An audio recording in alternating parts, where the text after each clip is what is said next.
Bismillahirrahmanirrahim. Assalamualaikum warahmatullahi wabarakatuh. Saya Ahmad Nuruddin, kelas 4E. Di sini saya akan mempresentasikan dan juga menjelaskan apa itu sarana dan prasarana pendidikan. Nah, menurut Kamus Besar Bahasa Indonesia, sarana itu sendiri yaitu merupakan perlengkapan, peralatan, dan juga fasilitas guna mencapai suatu tujuan dalam suatu kegiatan. Nah, prasarana itu sendiri yaitu merupakan penunjang utama terselenggaranya kegiatan tersebut. Nah, di sini saya juga akan menjelaskan tentang sarana pendidikan dan juga prasarana pendidikan.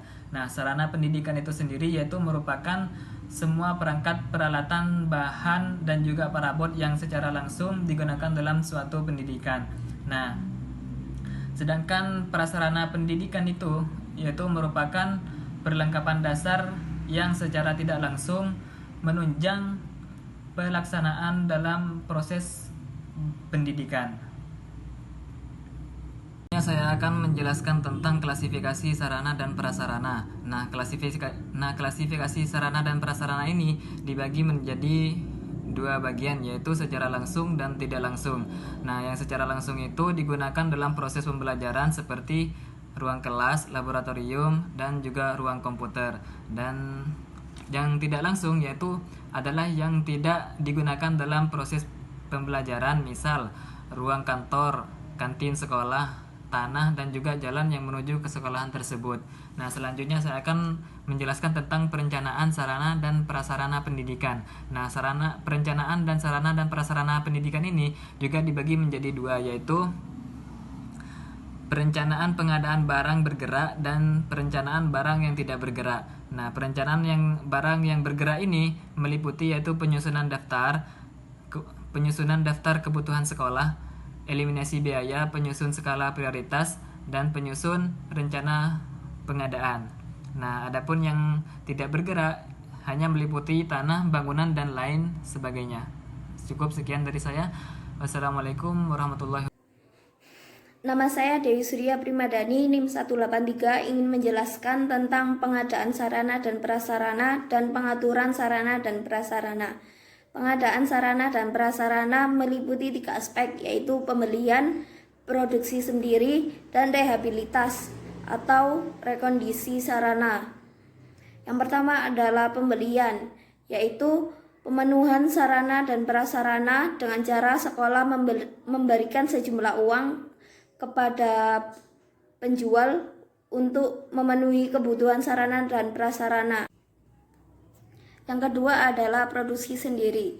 Sarana dan prasarana tidak harus dibeli. Jika ada sarana dan prasarana yang dapat diproduksi sendiri, maka sebaiknya sarana tersebut diproduksi sendiri. Juga untuk meminimalisir pengeluaran sekolah untuk membeli fasilitas sekolah.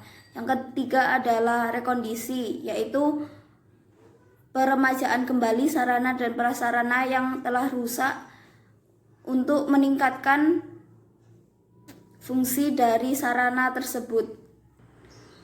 Pengaturan sarana dan prasarana.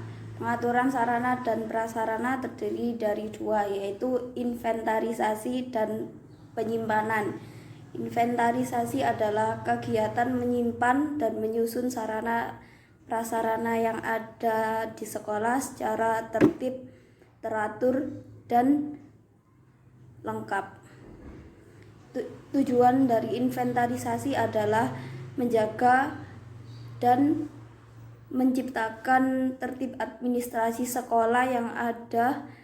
Yang kedua adalah menghemat keuangan yang dikeluarkan untuk membeli, pemeliharaan, dan penghapusan sarana dan prasarana yang ada di sekolah. Yang ketiga adalah memudahkan pengawasan sarana prasarana yang dimiliki suatu sekolah. Penyimpanan sarana dan prasarana sekolah. Penyimpanan adalah suatu kegiatan menyimpan sarana dan prasarana sekolah di suatu tempat agar kualitasnya terjamin. Langkah-langkah dalam perawatan preventif adalah 1. Menyusun program pelaksanaan perawatan preventif. Yang kedua adalah membentuk tim pelaksana perawatan preventif.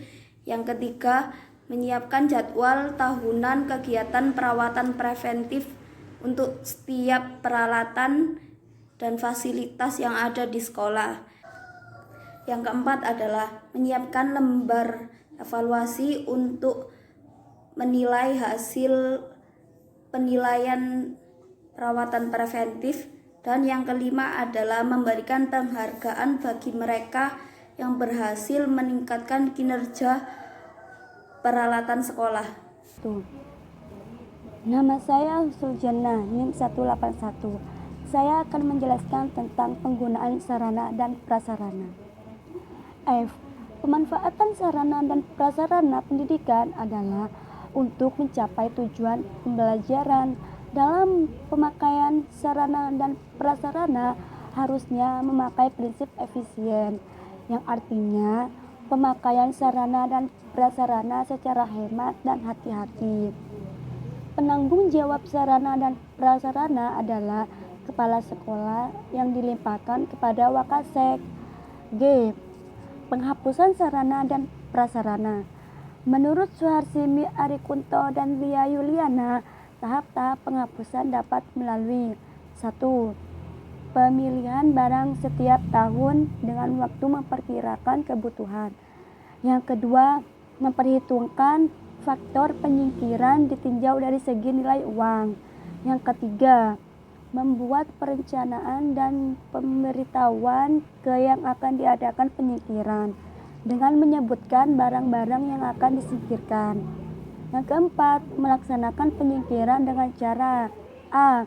Mengadakan lelang. Yang ke B. Menghibahkan ke orang lain. Yang ke C.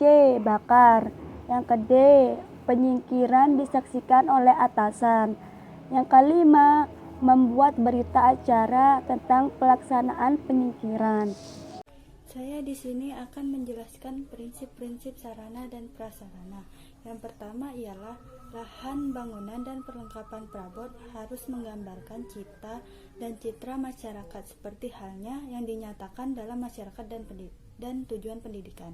Yang kedua ialah perencanaan lahan bangunan dan perlengkapan perabot hendaknya merupakan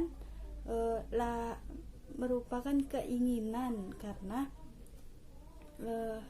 keinginan bersama dan dengan pertimbangan suatu tim ahli yang cukup di masyarakat. Yang ketiga ialah lahan bangunan dan perlengkapan perabot itu harus memadai kepentingan anak didik demi membentuknya karakter mereka serta melayani dan menjamin mereka di waktu belajar, bermain, dan bekerja dengan bakat mereka masing-masing. Terus yang keempat ialah lahan bangunan dan perlengkapan perabot itu hendaknya disesuaikan dengan kepentingan pendidikan yang bersumber kepentingan dan bermanfaat bagi anak murid. Terus selanjutnya, sebagai penanggung jawab dan membantu program sekolah yang secara efektif melatih para petugas serta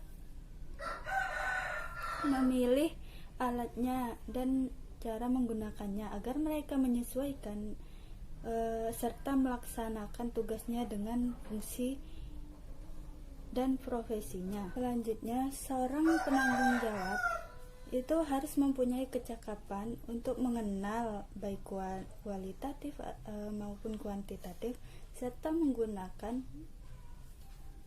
sehingga ia dapat membantu terwujudnya kesehatan, keamanan, kebahagiaan, dan kemajuan dari sekolah dan masyarakat. Terus sebagai penanggung jawab itu bukan hanya mengetahui, namun harus memperhatikan seluruh keperluan alat-alat dan yang dibutuhkan anak didiknya.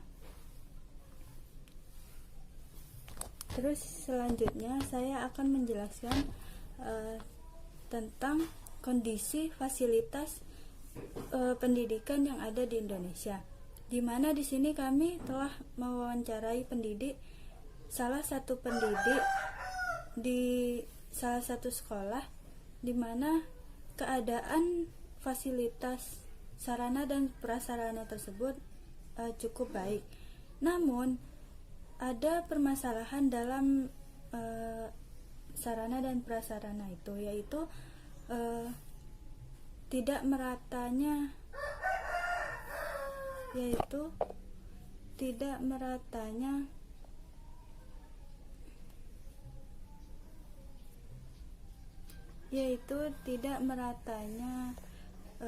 bahan ajar seperti buku di sana tidak lengkap. Jadi solusinya ialah mengajukan ke pemerintah bagaimana dalam pemerataan bahan ajar, fasilitas, sarana dan prasarana di sekolah itu secara menyeluruh. Sekian dari saya, kurang lebihnya kami mohon maaf. Wassalamualaikum warahmatullahi wabarakatuh.